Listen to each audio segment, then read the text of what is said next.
Metal shrieks against wet asphalt.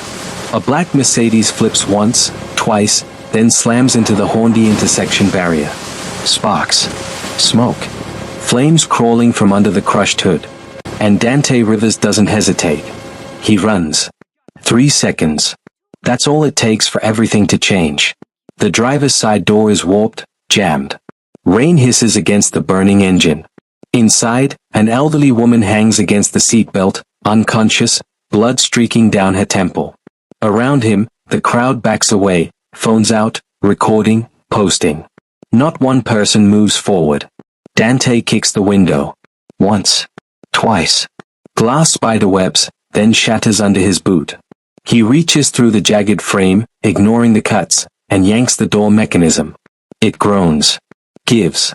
The door tears open. Fire spreads fast. He's got seconds. Maybe less. He unbuckles her with shaking hands, hooks his arms under her shoulders, and drags her backward. She's heavier than she looks, dead weight against his chest. His worn sneakers slip on rain-slicked pavement. His hoodie tears on twisted metal. He doesn't stop. 10 feet from the wreck. 15. 20. Dante lowers her to the wet ground, checks her pulse, weak, thready, there, and cradles her head in his lap. He speaks without thinking, words flowing in perfect Korean. Halmioni, stay with me. You're safe. I've got you. Her eyes flutter open, dark, razor-sharp, calculating even through the pain. She stares at him like she's memorizing every feature of his face. Like she's seeing something he doesn't yet understand. Then her eyes close. That's when Dante hears them. Not ambulances. Black SUVs punch through the intersection from 4 directions, cutting off traffic, sealing exits. Doors fly open in perfect military sync. Armed men in tailored suits pour out, moving like predators, not civilians. Earpieces. Tattoos snaking up their necks.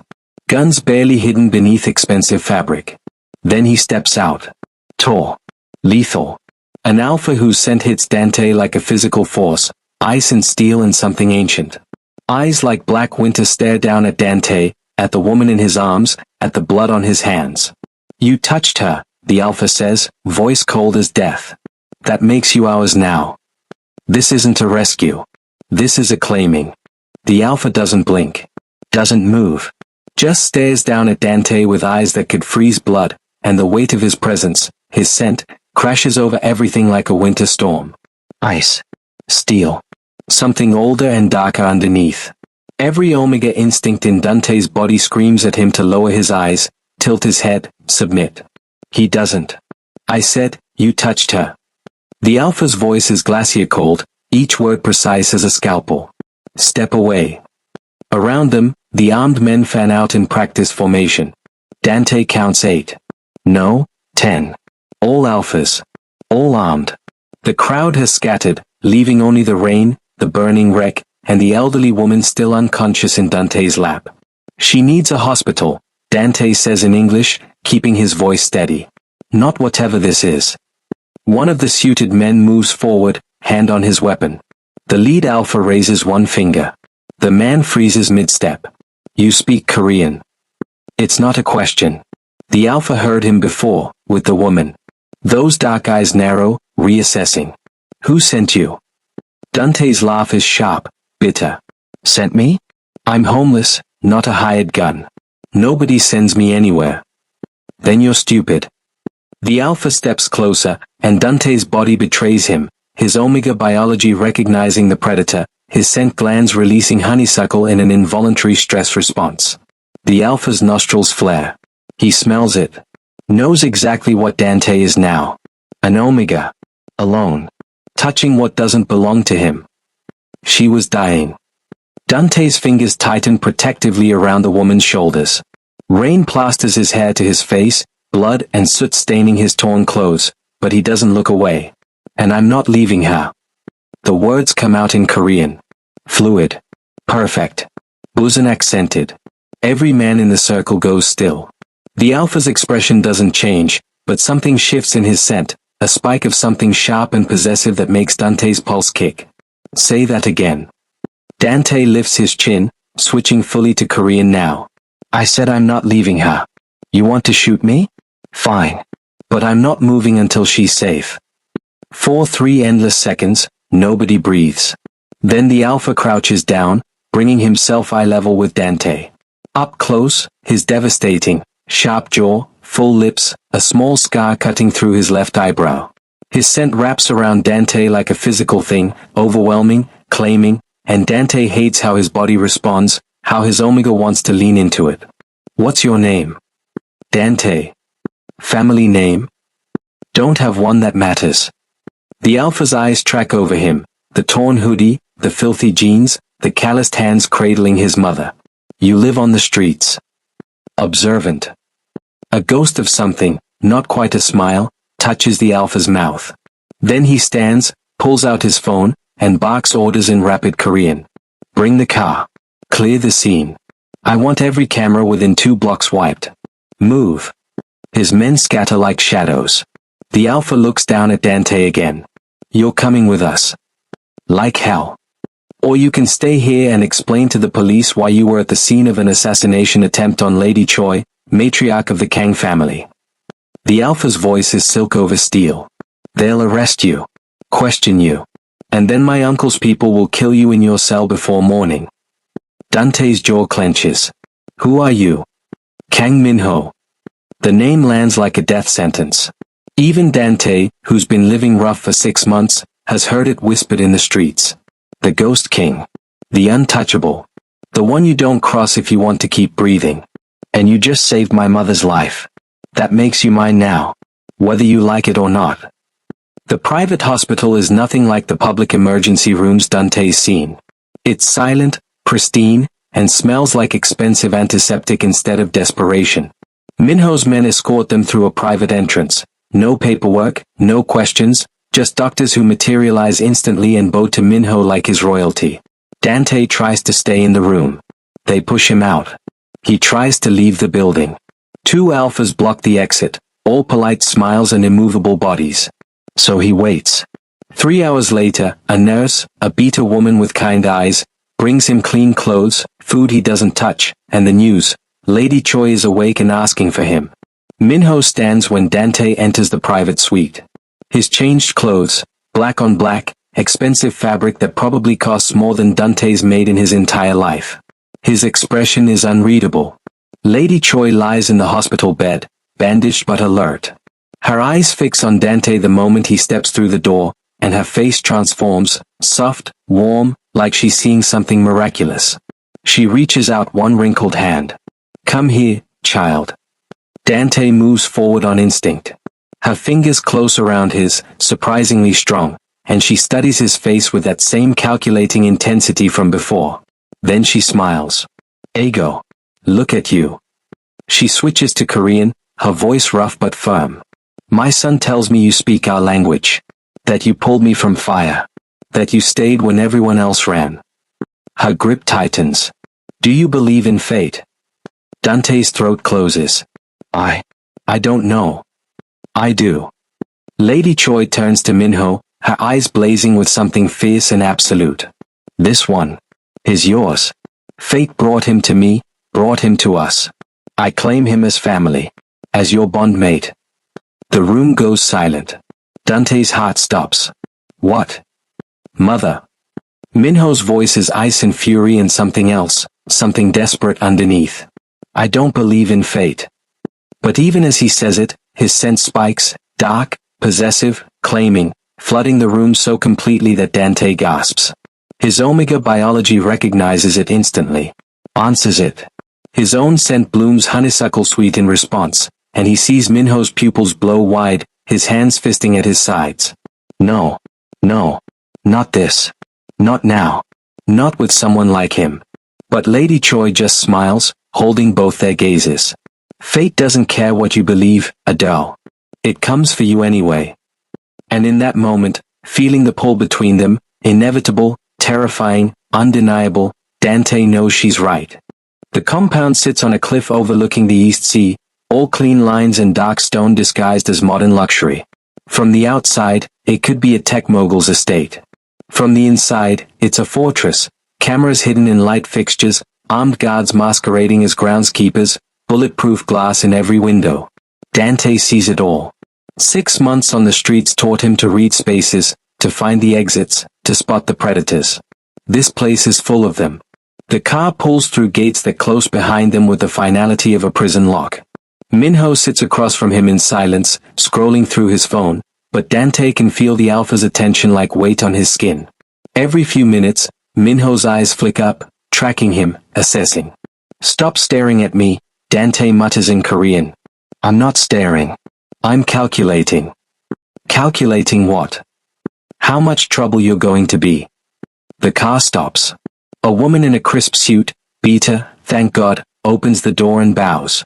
"Welcome home, Sejangnim." Her eyes slide to Dante with barely concealed curiosity. "Sir." Minho's hand lands on Dante's lower back, possessive and proprietary. "His family. Treat him accordingly." The woman's professional mask cracks for half a second. Then she bows deeper. "Of course." They put him in the family wing.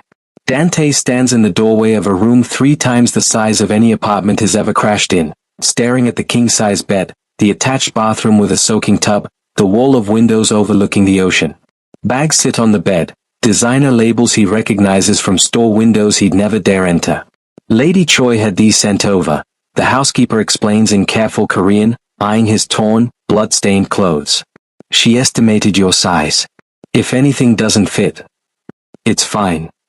Dante's voice comes out rough. He doesn't know how to exist in a space like this. Doesn't know what they want from him. "Thank you." She leaves. He locks the door behind her and leans against it, breathing hard. "What the hell am I doing here?" The formal introduction happens at dinner. Lady Choi insists, despite the doctor's orders for rest. She sits at the head of a table that seats 20, Minho on her right, and gestures for Dante to take the seat on her left, a position of honor that makes every person in the room go tense. "This is Dante Rivers," Lady Choi announces in Korean, her voice clear and commanding. "He saved my life. He is now under the protection of this family, and he will be treated as future family. Anyone who disrespects him disrespects me." Silence. Then murmurs, shocked, scandalized, vicious. Dante catches fragments. "Foreign. Omega. Homeless. What was she thinking? Is there a problem?" Minho's voice cuts through the whispers like a blade through silk. His scent spikes, dominant and threatening, and every alpha in the room instinctively lowers their eyes. Except one. An older man at the far end of the table, late 50s, expensive suit, face like carved granite, meets Minho's stare with cold calculation. "No problem, Joker." "Nephew." The word drips with condescension. "I'm simply surprised. We know nothing about this boy." "You know he saved my mother's life," Minho says softly. Dangerously. "That should be enough." "Should it?" The man, Dae-sung, Dante realizes, Minho's uncle, smiles without warmth. "Forgive me. I'm simply concerned about bringing strangers into the family. Especially Omegas with no background, no pack, no." "Uncle." Minho's voice drops to something sub-zero. "Careful." Dae-sung spreads his hands, all false innocence. But his eyes, when they land on Dante, are full of poison. "You don't belong here," that look says. "And I'll make sure you remember it." The heat hits at 2 a.m. Dante wakes to fire in his blood, slick already dampening his thighs, his body betraying him in the worst possible moment. No. He hasn't had a heat in 8 months. The black market suppressants kept them at bay, barely, but he ran out 3 days ago and couldn't afford more. His scent explodes outward. Honeysuckle thick and sweet and desperate, filling the room, probably seeping under the door, broadcasting his vulnerability to everyone in this compound full of alphas who already hate him. Dante lunges for the door, throws the lock, shoves a chair under the handle. His hands shake. His skin burns. Every nerve ending screams for an alpha's touch, for a nut, for... No. Not like this. Not here. He staggers to the bathroom, turns the shower ice cold, and climbs in fully clothed. It helps for maybe 5 minutes. Then the heat roars back, worse than before, and he ends up curled on the tile floor, biting his arm to keep from crying out. He doesn't hear the footsteps in the hallway. Doesn't realize anyone's there until a voice speaks through the door, low and wrecked, "Dante." "Minho. Go away." Dante's voice is barely human, thick with slick and need and humiliation. I can scent you from 3 floors away. There's something raw in Minho's tone, something struggling. The whole house can scent you. Let me help. I don't need an alpha to save me. Dante forces the words out through gritted teeth, even as his body screams the opposite, even as fresh slick soaks through his clothes at just the sound of Minho's voice. Silence. Then Minho's dark, breathless laugh, the sound of a man barely holding on to control. I know, he says, and his voice is pure gravel, pure alpha, pure want. That's the problem. The door handle rattles. Dante's Omega whimpers. But you're in heat in a house full of unmated alphas who don't give a damn about my mother's protection. Minho continues, each word precise despite the strain. And my uncle is downstairs right now, asking why I haven't thrown you out yet. So you have 2 choices. Let me in and let me help you through this safely, or I stand guard out here all night while you suffer alone and give Daesung exactly the weakness he's looking for. Dante closes his eyes. Hates himself. Hates his biology. Hates that Minho is right. Just, guard duty, he forces out. You stay outside. Don't come in. Another pause. Then, you have my word. The chair scrapes as Dante drags it away from the door. The lock clicks open.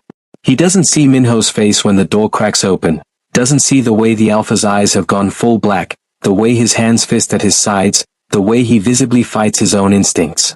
But he feels it when Minho's scent wraps around him through the gap, protective, possessive, claiming, and his Omega body relaxes despite everything, recognizing safety even as Dante's mind screams danger. Sleep, Minho commands softly from the hallway, his voice the rumble of distant thunder. I'll keep watch. And somehow, impossibly, Dante does. The meeting room is all dark wood and floor-to-ceiling windows overlooking the sea. 20 men sit around a table that could double as a landing strip, alphas and betas in expensive suits, each one radiating the kind of power that comes from blood and money and violence. Dante is the only Omega. He feels it the moment he walks in, the weight of their stares, the curl of their lips, the way they look at him like he's a stain on the furniture. Minho's hand presses against his lower back, a silent warning to the room, mine. Don't touch. Lady Choi sits at the head of the table, still moving gingerly from her injuries but commanding the space like a queen. She gestures to the empty chair beside her. Sit, Dante. He does. The man across from him, some mid-level enforcer with too much cologne, wrinkles his nose at Dante's Omega scent and shifts his chair away. Minho's eyes go cold. Problem? No, Sejangnim. The man bows his head quickly. Too quickly. The meeting begins in Korean. Territory disputes. Shipping routes through Busan port. A rival family making noise in Gwangali. Lady Choi leads with a sharp mind and sharper tongue, dissecting problems with surgical precision. Minho adds details in that low, lethal voice of his, dates, numbers, names of people who need to be handled. And everyone assumes Dante doesn't understand a word. He can see it in the way they relax, the way they stop measuring their words. After 10 minutes, they forget he's even there. Just another pretty Omega decoration. Useless. Ignorant. Perfect. Dante listens. Catalogs. Learns the power structure in this room, who defers to whom, who holds grudges, who's afraid of Minho and who's stupid enough not to be. Daesung sits 3 seats down, watching the proceedings with the patience of a snake. When the conversation turns to the attempt on Lady Choi's life, his expression doesn't change. But Dante sees the microtensing of his jaw, the way his fingers tap once against the table. Interesting. We still don't know who ordered the hit, one of the men says in Korean. The driver died in the crash. No leads. Someone knew Mother's route, Minho replies, his voice glacier smooth. Someone inside. The room goes tense. Accusations of betrayal are blood debt serious in families like this. Daesung leans back in his chair, all casual confidence. Then he speaks in Korean, his voice pitched just loud enough for the people near him to hear. Perhaps we should focus less on ghosts and more on the real problems. Like stray Omegas who show up conveniently at accident scenes. His eyes flick to Dante with undisguised contempt. How do we know the foreigner wasn't planted? Americans are good at playing hero to infiltrate operations. A few heads nod. The whispers start. Dante doesn't move. Doesn't react. Just lets Daesung keep talking. He doesn't even speak Korean. Probably doesn't understand we're discussing whether to keep him or. Daesung makes a dismissive gesture, the Korean idiom for dispose of clear in context. The room waits for Minho's response. Lady Choi opens her mouth. Dante beats them both to it. If you're going to insult me, Sejangnim, he says in perfect Busan Sotoori, the local dialect, rough and working class and native, at least be creative. I've heard better threats from convenience store ajumas. The room goes dead silent. 20 pairs of eyes snap to Dante. Jaws drop. Someone's pen clatters to the table. Daesung's face drains of color, then floods crimson. You speak Korean? Dante continues in the same dialect, leaning forward with a smile that's all teeth. Yeah. Funny how people assume things. You know what they say about assumptions, Sejangnim. Makes an ass out of you and, well, just you in this case. He can feel Minho's stare burning into the side of his face. Doesn't look. Keeps his eyes locked on Daesung, who looks like his swallowed glass. How? One of the men starts. How long have you understood?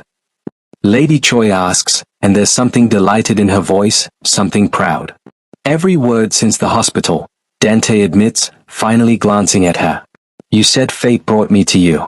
I figured I should understand what I was walking into. You let us think. Daesung's voice shakes with rage. I let you show your hand. Dante's tone stays light, conversational, but his eyes are hard. Now we all know exactly what you think of me. Saves time. For a moment, no one breathes. Then Minho laughs. It's short, dark, barely more than an exhale, but it's there. His lips twitch at the corners, not quite a smile but the closest thing Dante has seen to one. When he speaks, his voice carries a note of something that might be respect. Well played, Omega. The use of Dante's biology as a title should feel dismissive. Somehow, from Minho's mouth, it sounds like acknowledgement. They corner him after the meeting.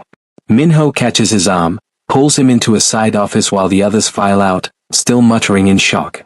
Texas Street, Minho says without preamble. That's where you learned. Not a question. Dante nods anyway. Lived there 2 years. Worked in a Pojangmaka, street tent bar. Served soju to sailors and businessmen who liked to talk. Picked up the language, the dialect, the culture. He shrugs. Then my visa expired. Boss reported me to save his own skin from a labor inspection. I ran instead of getting deported. And ended up on the streets. And ended up saving your mother. Dante meets his eyes. Funny how that works. Minho studies him, really looks at him, like he's seeing Dante for the first time. Not as charity. Not as a problem. As something else entirely. Language is survival, Dante adds quietly. You learn that fast when you're alone in a foreign country with no backup. You adapt or you die. You're a fighter, Minho says, and it's not a question. I'm a survivor, Dante corrects. There's a difference. Is there? Minho steps closer, his scent wrapping around them both, ice and steel and something warmer underneath, something almost like approval. You stood up to my uncle in a room full of alphas who could kill you without breaking a sweat. That's not survival. That's warfare. Dante's heart kicks. Maybe I'm tired of surviving. What do you want instead? The question hangs between them, heavy with possibility. Dante doesn't have an answer. Not yet. But the way Minho is looking at him, like he's valuable, like he's dangerous, like he's worth something beyond his biology. It feels like the beginning of one. Dante finds it at dawn, slipped under his door while he slept. A red envelope, traditional style, the kind used for gifts during holidays. For money at weddings. For death threats. His hands don't shake when he picks it up. 6 months on the streets taught him that fear is a luxury, you feel it later, after you survive. He opens it standing in the doorway, still in the silk pajamas Lady Choi insisted he wear, and pulls out the contents. A photograph. Him, taken yesterday in the garden. Someone captured him mid-laugh at something one of the housekeepers said, unguarded and human. A red X slashes across his face. The ink is still tacky. Below the photo, 4 words in Korean, blood doesn't mix. Dante stares at it for a long moment. Then he walks down the hall to Minho's office and knocks once before entering. Minho looks up from his desk, already dressed despite the early hour.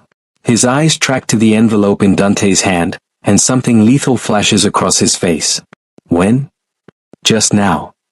Dante drops the envelope on the desk. Thought you should know someone in your fortress wants me dead. Minho picks up the photo with careful fingers, his expression going completely blank, which is somehow worse than anger. He touches the intercom. Get my mother. And bring me the security footage for the family wing. Last 12 hours. Sejangnim, Lady Choi is still. Now. The assistant's voice vanishes. Minho stands, moves around the desk, and gets into Dante's space. His scent floods out, dark, possessive, furious, and Dante's Omega instincts scream at him to submit, to show throat, to let the Alpha protect. Instead, he lifts his chin and meets those ice-black eyes.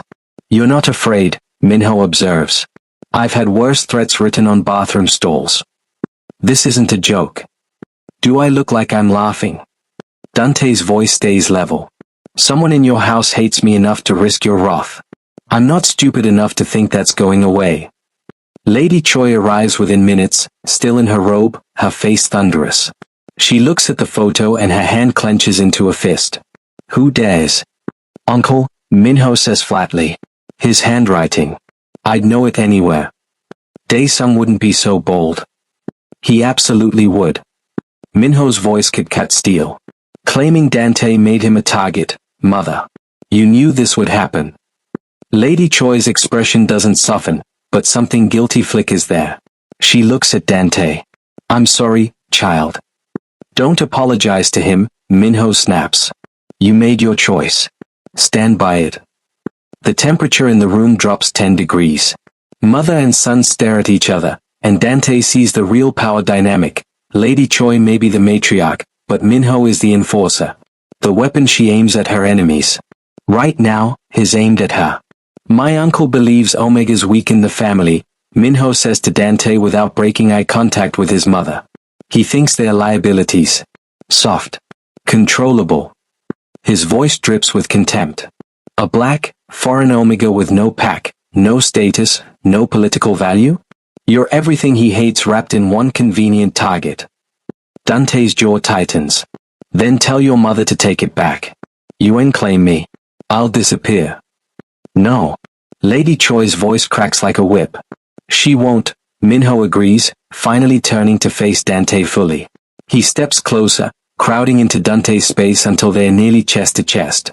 His scent intensifies, dominant, claiming, mine, and Dante's breath catches despite himself. And neither will I. You don't even want me here. What I want is irrelevant.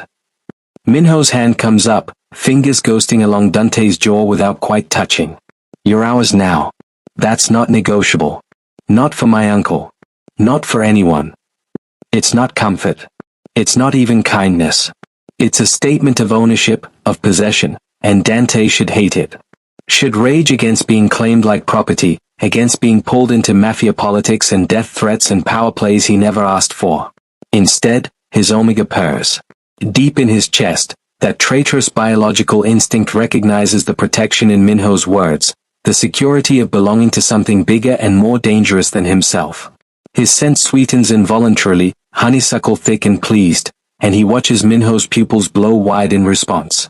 Stop that, Dante grits out. Stop what? Minho's voice has gone rough.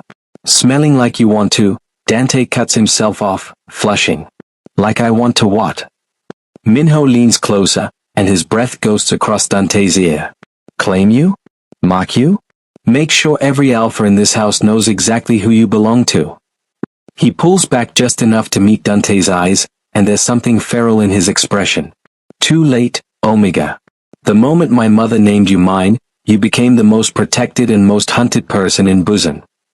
Lucky me, Dante breathes. Luck has nothing to do with it. Minho's hand finally makes contact, fingers wrapping around the back of Dante's neck in a hold that's both possessive and grounding. This is war now. And you're the prize everyone wants to take from me. Lady Choi watches them with satisfaction. Then would better make sure they fail. Minho doesn't look away from Dante. Oh, they will. Because I don't lose. His grip tightens fractionally. And I don't give back what's mine. The words should terrify Dante. Instead, they settle something restless and afraid deep in his chest, the part of him that's been running for so long he forgot what it felt like to stop. To be claimed. To be protected. To be wanted, even if it's just as a trophy in someone else's war. He'll hate himself for it later. Right now, with Minho scent wrapped around him and a death threat cooling on the desk, Dante lets himself feel safe. Just for a moment. The dining room is a study in controlled elegance, crystal chandeliers, imported silk tablecloths, place settings that probably cost more than Dante earned in a year at the Pojangmaka. 24 people arranged by hierarchy and blood, every seat a calculated statement of power. Dante sits at Lady Choi's left hand. Position of honor. Position of scrutiny. He feels every eye on him as the first course arrives. Traditional gujiolpan, 9 delicacies arranged in a lacquered box. The housekeepers move like shadows, pouring water, setting down dishes, and Dante catches their sympathetic glances. They know what this is. A test. Across the table, Daesung watches him like a hawk tracking a mouse. Beside him, 3 younger alphas, cousins, maybe, or underbosses, wear matching expressions of contempt. The message is clear. Prove you belong here, Omega. Or we'll eat you alive. Minho sits on Lady Choi's right, close enough that Dante can feel the weight of his presence, the dark ice of his scent. He hasn't spoken since they sat down. Just watches. Waits. The servers bring soju. Here it is. First test. An older beta woman pours for Lady Choi with a proper 2-handed grip, bottle supported by her left hand, right hand doing the work. Respectful. Traditional.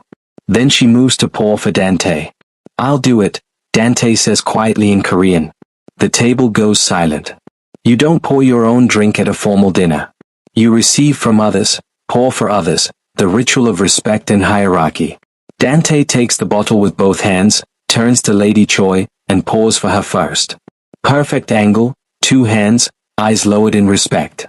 Then Minho. Then the eldest alpha at the table, a gray-haired man who runs their shipping operations. The man blinks in surprise, accepts the drink, and nods with grudging approval. Dante sets the bottle down and waits for someone to pour for him. The young alpha to his right does, carelessly, one-handed. An insult. Dante accepts it without reaction. Drinks. Doesn't flinch at the burn. Round 1, survived. Dinner progresses in careful Korean conversation. Weather, business, careful non-talk about the incident with Lady Choi.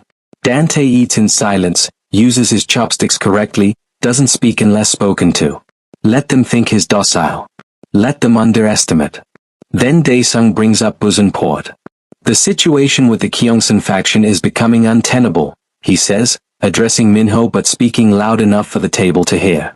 They're pushing into our territory at the northern docks. We need to respond with force before they think we're weak. Heads nod. Murmurs of agreement. Force will trigger a full war, one of the cousins adds. But we can't look soft. Agreed, Daesung says smoothly. Minho, I recommend we. You're looking at it wrong. Dante's voice cuts through the conversation like a blade through silk. Every head turns. He keeps his eyes on his plate, tone casual. Gyeongsan doesn't want war. They want access. Their southern route got shut down by customs last month. I heard about it when I was still on the street. They're desperate, not aggressive. Daesung's face darkens. And what would a homeless Omega know about port politics? Enough to know that offering them temporary access to the secondary dock, the one you barely use anyway, would cost you nothing and buy you leverage. Dante finally looks up, meeting Daesung's glare with calm eyes. Make them owe you instead of fighting you. They become your asset instead of your enemy. The silence stretches like taffy. Then the shipping boss, the gray-haired alpha, laughs. The Omega has a point. Secondary dock has been sitting idle since the typhoon damage. Might as well profit from it. Lady Choi's smile is sharp with pride. My thoughts exactly. Minho says nothing. But Dante feels the weight of his attention like a physical touch. Daesung's jaw clenches so hard it's a miracle his teeth don't crack. The real test comes during dessert. The young alpha to Dante's right, the one who poured carelessly, leans close under the guise of reaching for the tea. His scent rolls out deliberately, aggressively, thick with dominance and alpha pheromones designed to make an omega submit. Forced scenting. Assault masquerading as accident. The table notices. Waits. Dante's omega biology screams at him to drop his eyes, show throat, apologize for taking up space. His hands shake with the effort of fighting instinct. He doesn't lower his gaze. Instead, he turns slowly to face the alpha, looks him dead in the eye, and speaks in a voice loud enough for everyone to hear. Try that again, and see what happens. Pure Korean. Pure threat. Zero submission. The alpha's eyes widen in shock. You dare. He doesn't finish. Minho's hand lands on Dante's thigh under the table, fingers splayed wide, grip possessive and unmistakably claiming. His scent explodes outward, flooding the room with ice and steel and mine, so overwhelming that every omega instinct in Dante's body goes quiet, recognizing a stronger alpha's protection. The young alpha goes pale. There seems to be confusion, Minho says, his voice deadly soft, hand still burning against Dante's leg through the fabric. Let me clarify. This omega is mine. My mother claimed him. I accepted that claim. Anyone who touches him, his grip tightens fractionally, sending heat straight up Dante's spine. Sends him without permission, or disrespects him in any way, answers to me. The young alpha practically falls out of his chair bowing. My deepest apologies, Sejangnim. Not to me. Minho's eyes don't leave the alpha's face. To him. Every person at the table holds their breath. The alpha turns to Dante, face crimson with humiliation, and bows low. Forgive me. Dante nods once. Cold. Accepting the apology like a king accepting tribute. The message has been sent. Received. Understood. This omega is not prey. He is protected. He is claimed. He is mine.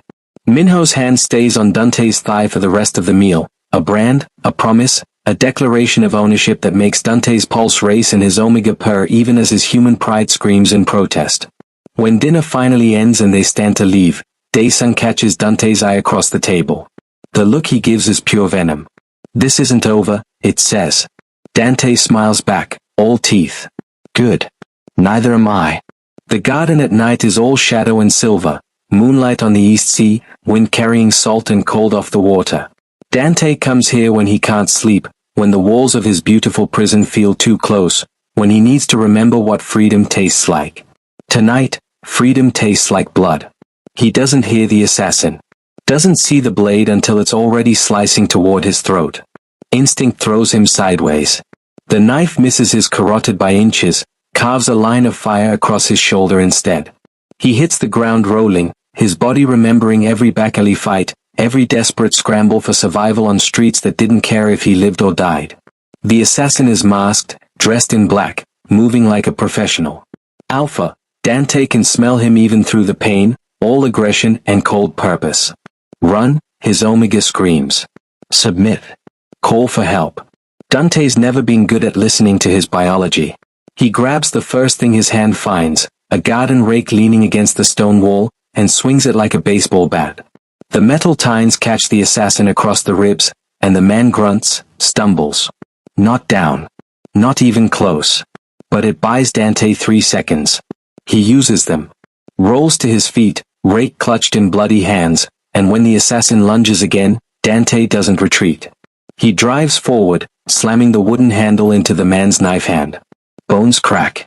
The blade skitters across flagstones. The assassin pivots, lightning fast, and his fist connects with Dante's jaw. Stars explode. Dante tastes copper, feels his knees try to buckle, but has been hit before, by alphas bigger and meaner than this one, and is still breathing. That's all that matters. Stay breathing. The rake is gone, knocked from his hands. Dante's fingers close around a rock from the garden border, smooth, heavy, perfect. When the assassin comes at him again, Dante swings up and sideways, all his weight behind it. The rock connects with the man's temple with a sound like a hammer on meat. The assassin drops. Not unconscious. Dazed. Dangerous. Dante doesn't think. Just moves. Throws himself on top of the man, pins him with his body weight, and when the assassin tries to buck him off, Dante does the only thing he can. Sinks his teeth into the man's throat.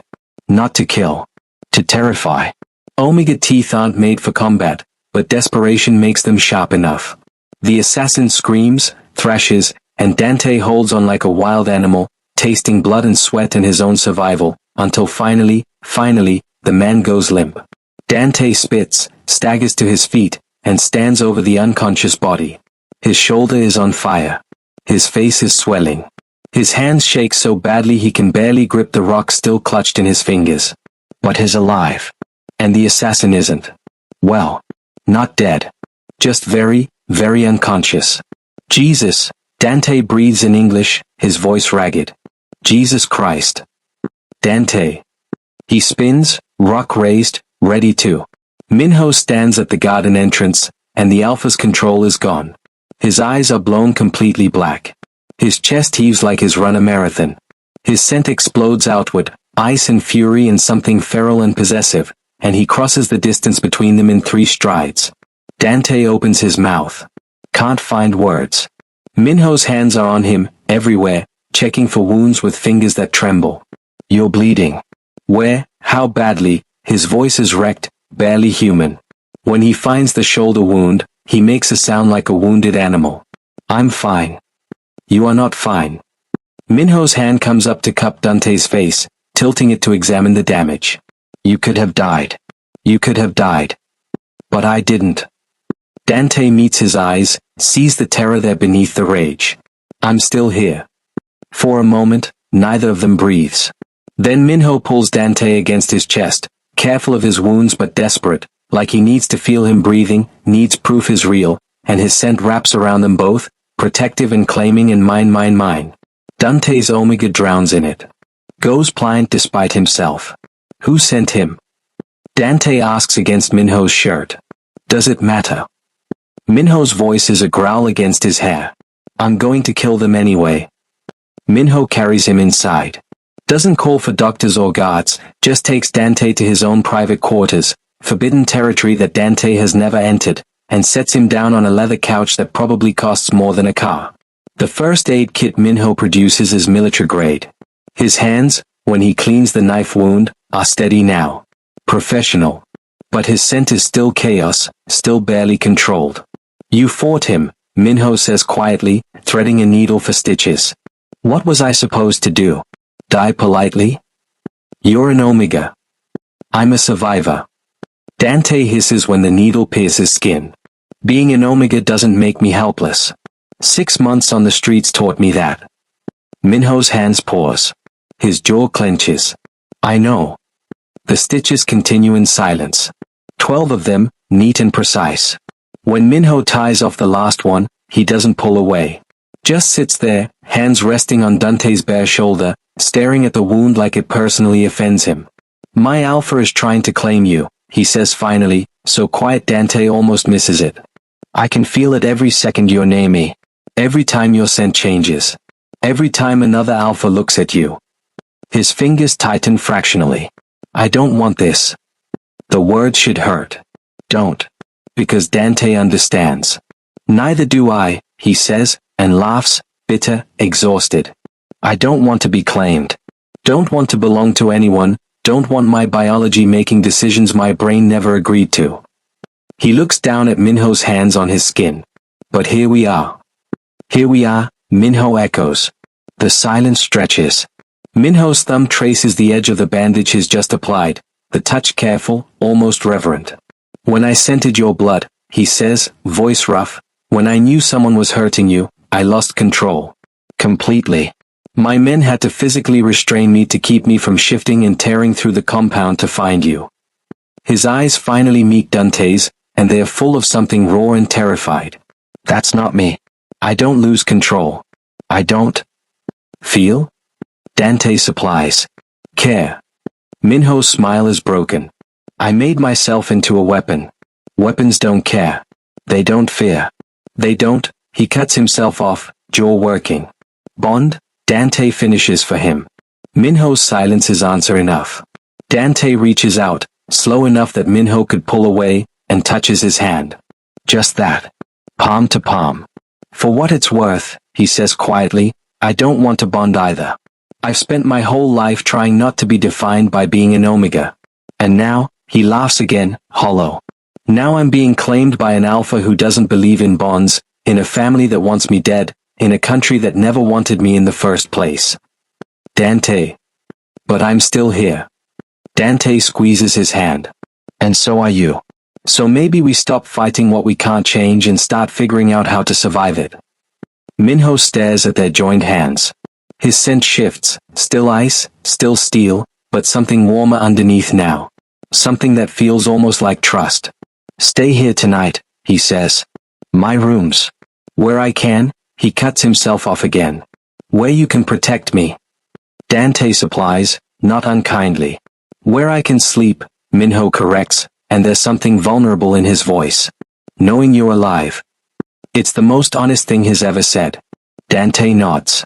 And doesn't let go of his hand. It happens on a Tuesday. Nothing dramatic. No assassins, no death threats, no family meetings where Dante has to prove he deserves to breathe. Just another morning where he wakes up and has to decide which version of himself to be today. The one who speaks perfect Korean but not too perfectly, because that threatens people. The one who's tough enough to survive the streets but soft enough not to make alphas feel challenged. The one who's black and proud but not too black, not so much that he makes them uncomfortable. The one who's omega enough to show respect but strong enough to not be dismissed. The one who belongs but also knows he never will. Dante stares at his reflection in the bathroom mirror, expensive skincare products he doesn't know how to use, silk pajamas that cost more than he made in a month, a healing knife wound on his shoulder that's going to scar, and realizes he doesn't recognize himself anymore. He's not the kid who left Atlanta looking for adventure. Not the guy who worked the Pojangmaka and dreamed of better. Not even the homeless omega who slept in doorways and fought for survival. He's not anyone. He's just performing. Every second of every day. A different mask for every room, every conversation, every witness. And he's so fucking tired. The breakdown starts small. His hands shake putting on his shirt. He drops the toothbrush. Stares at it lying on the marble floor and can't remember how to pick it up. Then he's sliding down the wall, still half-dressed, arms wrapped around his knees, and he can't breathe. Can't think. Can't figure out who he's supposed to be right now, in this moment, alone in a bathroom that's bigger than any place he's ever called home. Who am I? The question loops. Spirals. Drowns him. He doesn't hear the door open. Doesn't register Minho's presence until the alpha is crouching in front of him, still in last night's clothes, hair disheveled like he never went to bed. Dante. The name sounds different in Minho's mouth. Real. Not a role to play. I can't, Dante's voice cracks.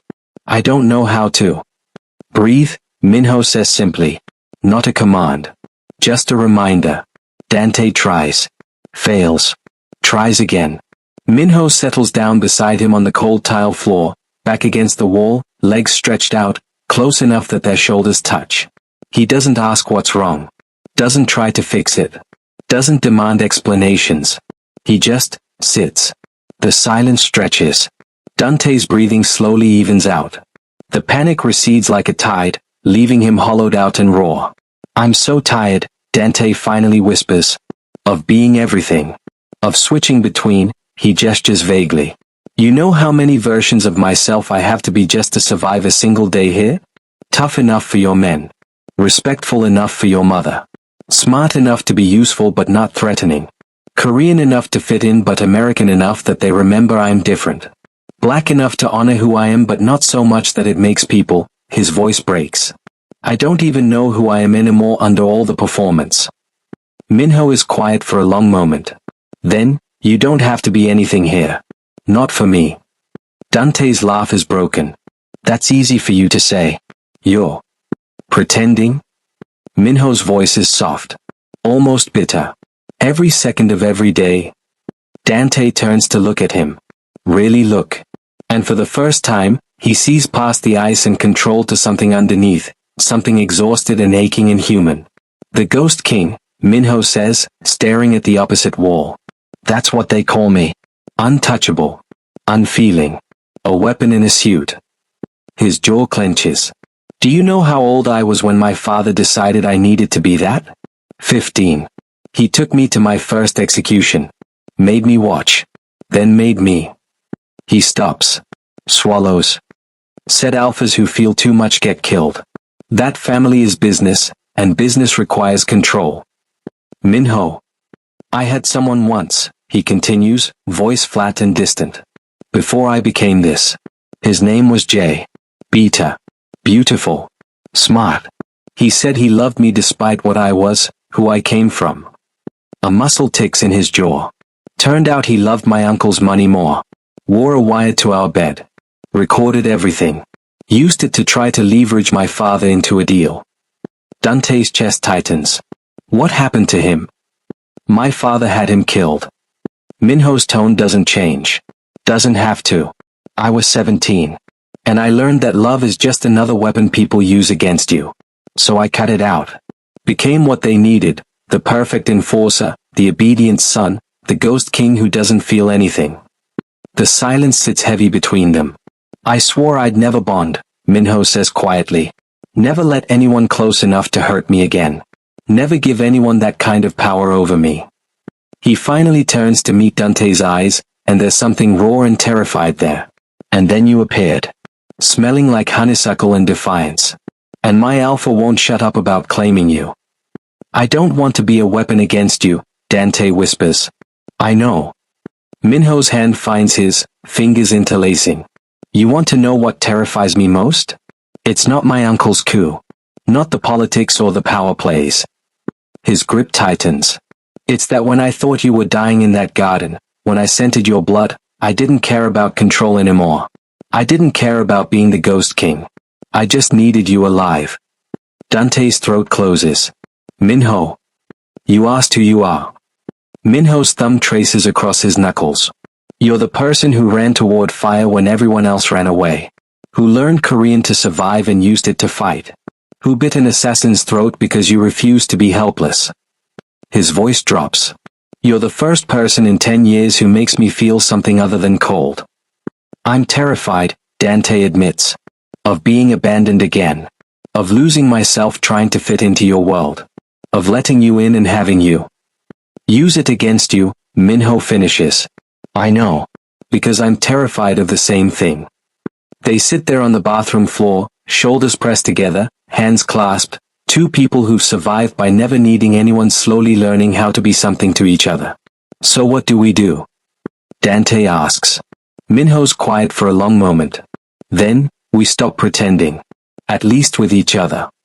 He turns his head, rests it against Dante's. In this room, in these moments, no Ghost King. No performance. Just, us. I don't know who us is yet. Neither do I. Minho's voice is almost gentle. But maybe we figure it out together. And for the first time since he pulled Lady Choi from that burning car, Dante feels like he can breathe. Not because the pressure is gone. But because he's finally not carrying it alone. The evidence arrives at 3 a.m., a USB drive delivered by one of Minho's most trusted informants, a beta woman who runs intelligence out of a flower shop in Nampodong. Minho plugs it into his laptop with Dante sitting beside him, both still in sleep clothes, and watches his family unravel on screen. Bank transfers. Phone records. Security footage from the night of Lady Choi's accident, showing Dizung's personal driver meeting with the assassin 3 days before. And messages. So many messages. The foreign Omega is a weakness. Remove him and Minho will see reason. Lady Choi's attachment to the black stray divides the family. She must be made to understand. If the boy dies, she'll mourn and move on. If she dies, Minho inherits and we eliminate the problem together. Dante reads over Minho's shoulder, his stomach turning to ice. He tried to kill your mother to get rid of me. He tried to kill my mother to seize power. Minho's voice is utterly empty. You were just a convenient excuse. His hand clenches into a fist on the desk. He's been planning this for months. Before you even arrived. The accident wasn't about you, but everything after was. The USB drive contains more. Photos of Dante taken without his knowledge, in the garden, at dinner, sleeping in his room. Notes detailing his schedule, his routines, his vulnerabilities. A dossier compiled like he's a target. Like he's already dead. He sent the assassin, Dante says quietly. Yes. Minho closes the laptop with controlled precision. and has been poisoning the family against you since the moment mother claimed you. Every whisper, every suspicious glance, every alpha who's challenged you, he orchestrated it all. What are you going to do? Minho stands. His scent floods the room, cold fury, lethal intent. I'm going to end this. The family hall at dawn is full of ghosts and judgment. Minho calls an emergency gathering, and they come, 30 members of the Kang family and their key associates, pulled from sleep and summoned with the kind of urgency that means blood will spill. Lady Choi sits in her chair at the head of the hall, back straight despite her healing injuries. She knows what's coming. Dante can see it in her eyes. Dante stands at Minho's right hand, not behind him, not hidden, but beside him. Equal. Present. Claimed. Daesung arrives last, flanked by his loyalists. 4 alphas who've been undermining Minho's authority for years, who see his uncle as the rightful heir to power. They take their positions across the hall like generals preparing for war. This is irregular, Daesung says, voice smooth as oil. Calling the family at this hour. You tried to have my mother killed. Minho's voice cuts through the hall like a blade. No preamble. No politics. Just truth. The room goes silent. Daesung's expression doesn't change. That's a serious accusation, Joker. Do you have proof, or just paranoia? Minho tosses the USB drive across the space between them. It lands at Daesung's feet. Bank transfers to the assassin's account. Traced through 3 shells back to your personal holdings. Phone records placing you in contact with him 2 weeks before the accident. Security footage of your driver meeting him. Minho's voice stays level. Deadly. And messages. In your own words. Plotting my mother's murder. Daesung stares at the drive. For one moment, his mask cracks, fear, fury, calculation flashing across his face. Then it's gone, replaced by something harder. So you know. He doesn't bother denying it. Just stands taller, looks around at the gathered family. Good. Then we can speak honestly. Lady Choi's hands grip the arms of her chair. You dare. I dare because someone has to. Daesung's voice rises, years of resentment spilling out. You've gone soft, Hyungnim. Claiming foreign trash, bringing weakness into this family, putting sentiment above survival. He turns to face her fully. The hit was meant to wake you up. To remind you that this organization doesn't run on fate or feelings, it runs on strength. You tried to murder me over pride. Lady Choi's voice shakes with rage. I tried to save this family from your mistakes. Daesung's gesture encompasses the whole. Look at us. Generations of power, of alpha bloodlines, of tradition. And you want to throw it away for, his eyes land on Dante, full of venom. That. The word hangs in the air like poison. Minho moves, putting himself between Daesung and Dante. Careful, uncle. Careful. Daesung laughs, bitter and sharp. Why should I be careful? Everyone in this room is thinking it. I'm just saying it out loud. He steps forward, addressing the gathered family now. She brings a foreign stray into our family and calls it fate? A homeless nothing with no pack, no status, no value. He saved her life, one of the younger cousins says quietly. He was convenient. Daesung spits. An Omega who happened to be there, who spoke Korean, who played the hero. And now his what? Our future? Our legacy? His voice drips contempt. You bring this pollution into our bloodline. Uncle. Minho's voice is a whip crack. Stop. But Daesung is past stopping. Past pretending. He turns to Dante directly, and his face twists with hate. You're a pollution. The word he uses next isn't Korean. It's English. A slur so vicious, so specifically targeted at Dante's blackness, that several people in the room flinch despite not understanding it. The whole goes dead silent. Dante feels it like a physical blow. The hate, the disgust, the reduction of everything he is to a single ugly word. He's heard it before. On the streets. From customers who thought he wouldn't understand their English. From immigration officers who saw his skin and decided what he was worth. But hearing it here, in this place that's supposed to be home, from a man who represents everything standing between Dante and belonging. It burns differently. For a moment, nobody moves. Lady Choi looks stricken. Minho scent spikes with murderous rage. The family watches, waiting to see if Dante will break. Oh. Run. He doesn't. Instead, Dante steps forward, past Minho's protective stance, past the safety of silence, into the space where Daesung's hate hangs thick in the air. And he looks the alpha dead in the eye. Say it again, Dante says in Korean, his voice clear and unwavering. Whatever word you're choking on. Whatever slur you think will break me. Say it in Korean this time, so everyone here understands exactly what you are. Daesung's face goes purple. You dare. I dare. Dante's smile is all teeth. Because I've heard them all, Sejangnim.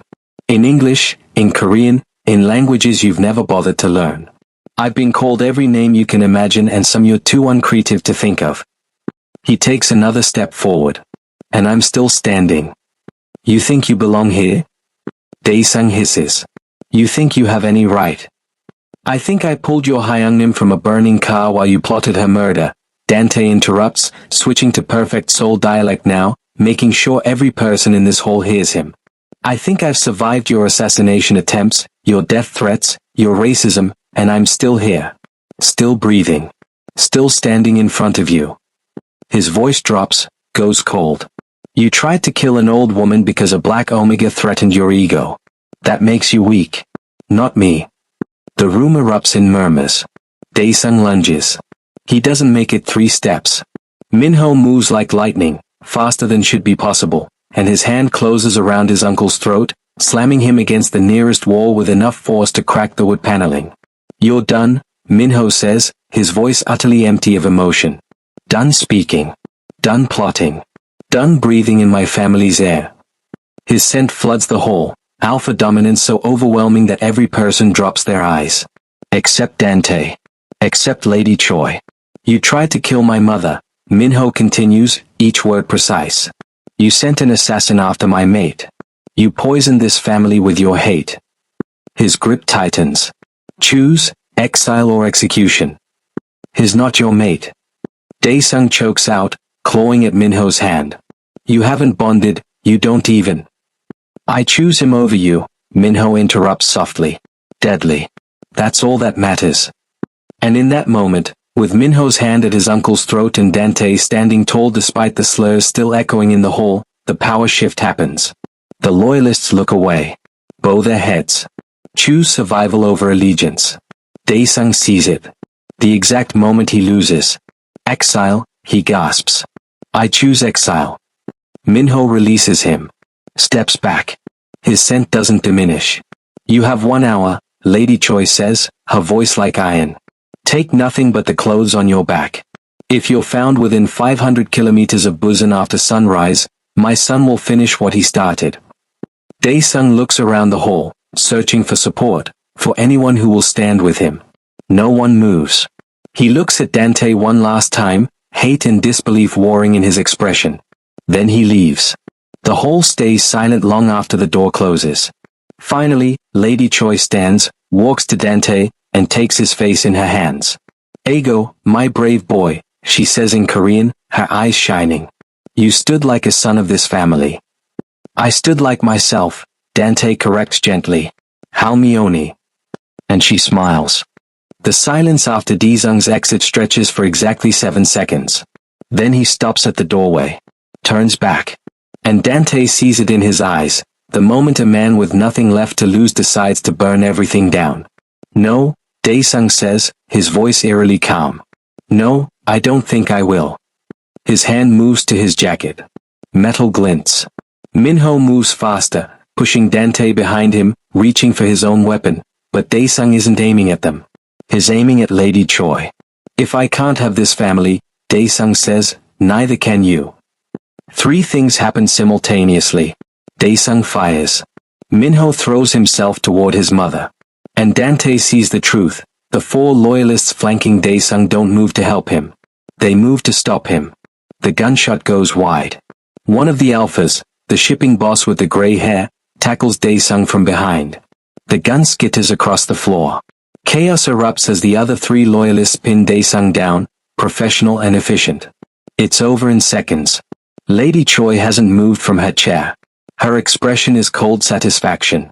Did you really think, she says softly, that I wouldn't know? That I would let my own brother plot against me without moving my own pieces? Dae-sung struggles against the hands holding him, understanding dawning across his face. They were yours. Always mine. Lady Choi stands, walks toward him with the slow deliberation of a queen approaching a traitor. Did you think 4 alphas would follow a man stupid enough to attempt a coup while I still breathe? You're not half as clever as you believe, Dong-sung. The shipping boss meets her eyes. We've documented everything, Sejangnim. Months of evidence. We were waiting for him to move. You used me, Dae-sung spits, still fighting. Used that thing, his eyes find Dante, as bait to draw me out. I used your hate, Lady Choi corrects. Your racism. Your pride. You were so busy despising my son's mate that you didn't see the trap closing. She crouches down to his level, and her voice drops to something gentle and terrible. You tried to kill me over an omega. How does it feel to lose everything for the same reason? Dae-sung's face twists with impotent rage. Then he lunges, breaks free for just a moment, hand closing around a dropped gun, swinging it wildly. Not at Lady Choi this time. At Dante. You ruined everything. Minho moves like death itself. One moment he's across the room. The next, his hand is clamped around Dae-sung's wrist with enough force that bones crack audibly. The gun falls. Dae-sung screams. And Minho speaks in a voice that carries through the entire hall, cold and absolute and final.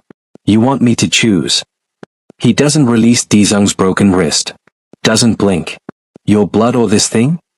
His other hand reaches for Dante, pulls him forward, wraps around the back of his neck. The bonding spot. Sacred. Intimate.